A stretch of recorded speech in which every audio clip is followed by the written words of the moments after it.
Scotty Young and Mike Del Mundo take us into the weird world as one of Enchantress's sons is kidnapped by the powerful wizard Pulsari, a wizard Doctor Strange once imprisoned, but thanks to Stephen's untimely demise, he is free to continue his multi-dimensional domination. Scotty Young puts together a fun little tie-in for the death of Doctor Strange, but instead of solely focusing on the actual Strange Academy and its students, it spotlights Enchantress and her children, Iric and Alvi, and how the hero being alive was the thing that was keeping them safe. I do wish the book had been a bit more about how the school reacts in the wake of Strange dying, being he was technically their headmaster. We get an ever so brief one-page hint at it all, with the students all being sent home, but that's it, and it's a real shame since there are many characters that I would like to have seen their reaction to and how they are dealing with it, like Dormammu's son Doyle. Apart from that, the book is a pretty fun romp through the weird world and a pretty heartwarming story of Enchantress finding out what it is to be a mother to children she never really wanted or cared for.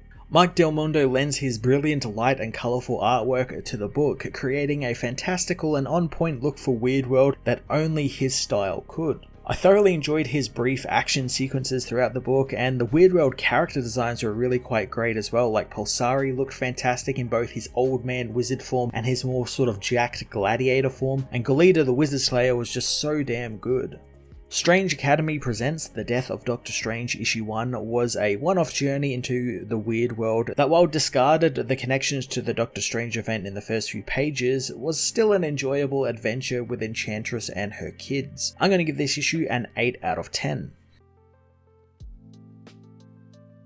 Strange Academy Presents The Death of Doctor Strange Issue 1 finds Strange under the seduction of Enchantress, but he manages to pry himself away from the woman, wanting to focus on the matter at hand, the evil wizard who has captured her children. The wizard says Enchantress made the deal with him years ago and now she owes him her firstborn, but he needs to know which one of the children she will be giving him. Strange can't believe that she made that deal, but Enchantress says she's made it dozens of times and she never actually thought she'd actually have kids. She hopes that Strange will help for the children, so the hero confronts the wizard, unleashing the golden gaze of the Gorgon, turning the wizard and his golems to stone, allowing Enchantress to take her children. But she knows when the wizard wakes, he'll repay the favour. Strange reassures her that Pulsari will remain in stone, while her son Iric will be safe and sound at home, as long as he lives. In present day, Brother Voodoo tells the students of Strange Academy that Stephen Strange has died. He knows the impact of his death will have a ripple effect through their dimensions, and their school is no exception, meaning classes will be suspended and they will all return to their homes. The students mourn the loss as Voodoo tells them that their guardians have arranged travel for them all. Iric and Alvi get ready to call on Sif to take them home to Asgard when suddenly the wizard Pulsari returns, kidnapping Iric and telling him that he will never see his home again. Alvi goes to see his mother, enraged that she traded her firstborn son for a piece of jewelry, but Enchantress knows it wasn't any piece of jewelry, it was the pendant of Yolindo, and it saved her life.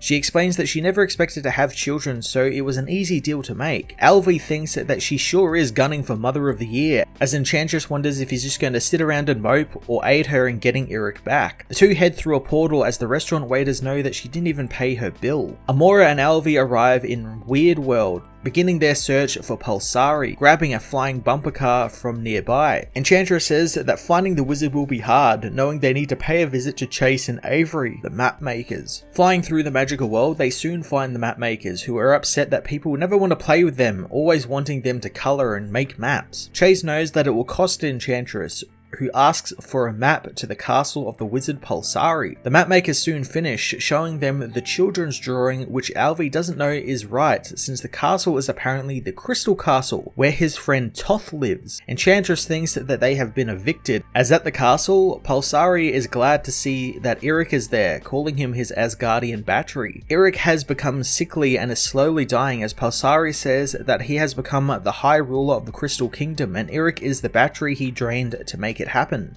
Pulsari knows that one can't blame him, since he never could have imagined the magic inside the boy when he made the deal with his mother all those years ago, and taking the god's magic and mixing it with his star magic has made him the strongest in Weird World. Iric tells him to enjoy it while he can, since soon he will die and the power will be gone. Pulsari knows he is correct, but it's lucky Alvi, the second born son of Enchantress, is close by. Enchantress and Alvi meanwhile navigate the Weird World, but Alvi doesn't think they'll find the castle with the map drawn by children, wondering what any of the locations marked on it are. Enchantress soon spots something from the map, telling Alvi to think like a child, but the boy knows that if she had been a better mother, he would have known how to be a better child. Amora agrees, knowing that she doesn't know how to be a mother, knowing that she had so much magic, but not the kind needed for motherhood. She knows that she ran because they made her life hard, but Iric and Alvi deserve so much better than her and the trouble that she would have brought to their home. She talks about Borson, Alvi and Iric's Asgardian father, whose simplicity would have been a big help here. Suddenly, a warrior woman attacks, apologizing since she has to kill Alvi. Enchantress protects her son, sealing the warrior in a tree. The heroes find the woman's name is Golida the Wizard Slayer, and she sees him as a wizard, so she must slay him. Enchantress tells her of another wizard who needs some slaying, and if she spares her son and her, Golida can join them and fight that wizard. The three make it to the castle thanks to Golida, where Enchantress is glad the Wizard Slayer joined them, not thanks to wanting to kill Pulsari,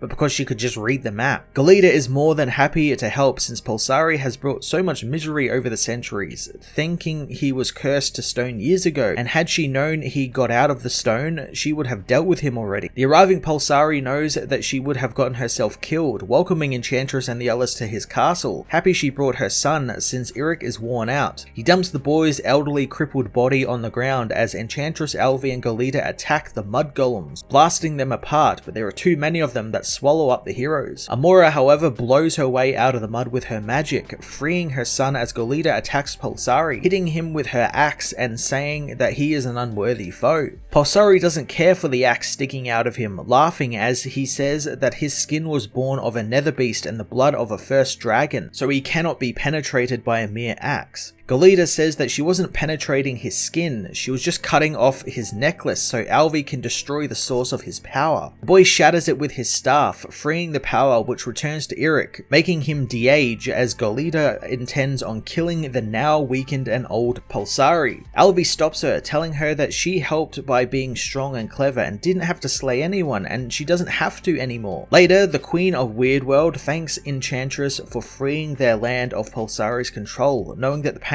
Amora feels when their child is in danger, knowing she is a pretty great mother for undertaking this adventure. Amora knows that she's not a great mother, but her sons know that she is an amazing mother in her own unique way. The Queen knows that she has very sweet sons, knowing her son Toth is quite sweet as well, wanting him to show his school friends around as Enchantress goes with the Queen to clean up after the battle.